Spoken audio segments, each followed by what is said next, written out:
सकाळी सकाळी 6 वाजता उठून हेअर कलर करते.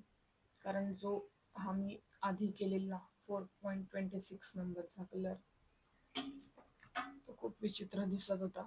हे मला बऱ्याच जणांनी पण सांगितलं आणि मला स्वतःलाही कळलं ते.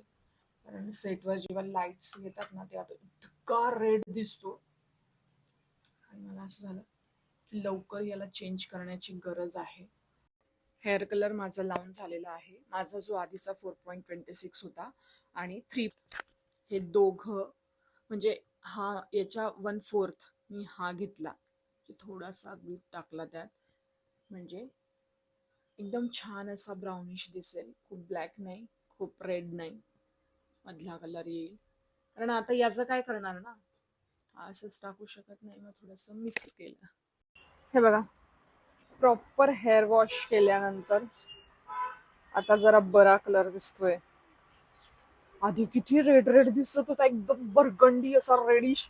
बापरे, भयानक दिसत होता खूप. आता कसं वाटतोय हा? मला बऱ्याच जणांनी कॉमेंट करून सांगितलं होतं, खरोखर जेन्युइन रिप्लाय दिला होता त्यांनी मला, की खरंच खूप घाण दिसतंय.